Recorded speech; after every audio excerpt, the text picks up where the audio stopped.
said, our belief in ourselves is also very important. Thank you for the suggestion. Now, I request Ms. Pavitra to grace the dais and speak few words about her UPSC preparation journey. Thank you, Ashni. Good afternoon, everyone, respected dignitaries on the stage, parents here and all the students. Good afternoon. Firstly, thank you so much, ma'am, for having us here. It feels very special. Been listening to your classes and suddenly sitting beside you in this felicitation, it feels very special. Thank you so much. Maybe today I will talk something about my own journey, how it has been, and something that I have learned, and I can tell you so that they may be tips for you in your own preparation. So for me, it's been a journey of about 4 years in the UPSC cycle. And for the initial, I think for about 1.5 years, I was solely dedicated to preparation, and then I started working. For about most part, I was working and preparing. So I think in a way it was a challenge, but I believe it helped me in two key things because I was working. One major challenge was a time constraint for me. So I always had a feeling that all my friends or peers are studying much more than I do. So this is a disadvantage for me. But what I thought was, let me look at it in a very positive way. Number one, I thought because I'm working, I have a backup, which is going to reduce my mental stress. I was looking at the positive side of it. And second, because of the time constraint, what I was trying to do is trying to limit my own resources. I knew I had done classes for 1.5 years. I had my notes sorted. Only thing that I was trying to focus on was revision. I think if I had all the time, probably given my own personal nature, I would have tried to read more and more books. Because of the time constraint, I did not get that chance, and I was instead focused on revising my own notes. And I have learned it the hard way that revision is the key in this exam. Given the volume of the syllabus, it is so huge that no matter how many times we read, or even if we do like a research level expertise into reading something on a topic, it may not help us.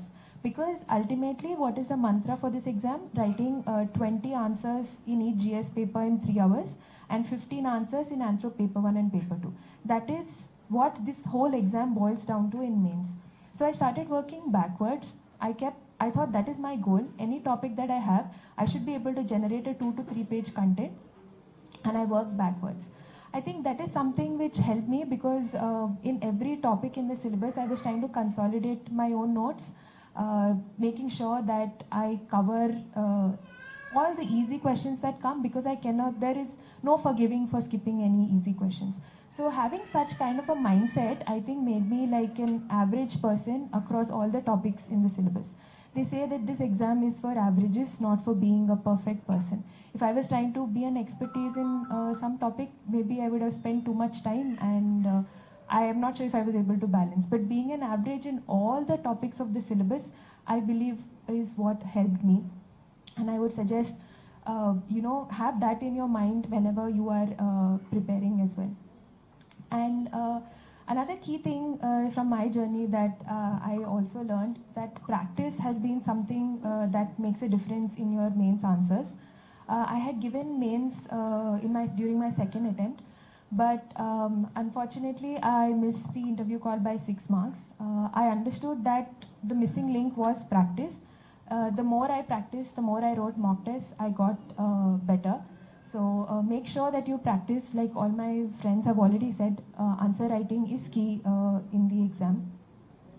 And coming to the overall strategy, I think anthropology has been specifically helpful to me. Firstly, thank you, ma'am, for all the guidance.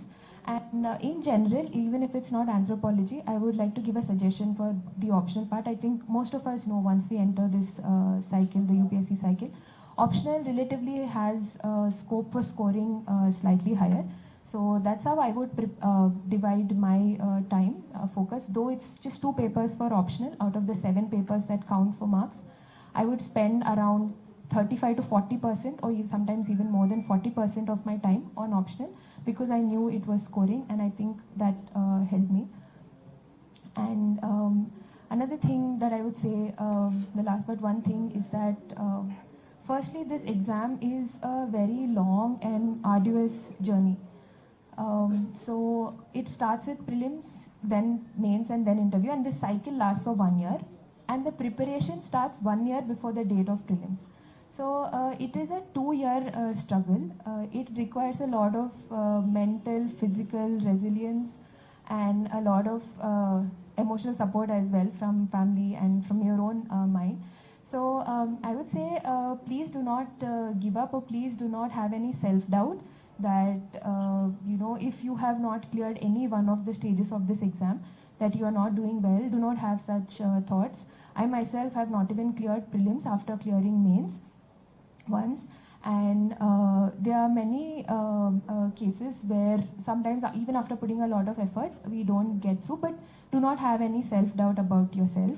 And like Ananya has rightly mentioned, once you prepare for this exam, it helps you in multiple ways in your career, no matter in which field you are.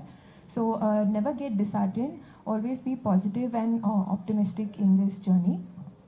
And I think I'll conclude with that. Thank you so much, ma'am, for giving me this opportunity, and all the best to everybody who's appearing for the exam. Thank you, ma'am. I'm sure it must be very motivational to all of you. Thank you for all the toppers for sharing your experiences.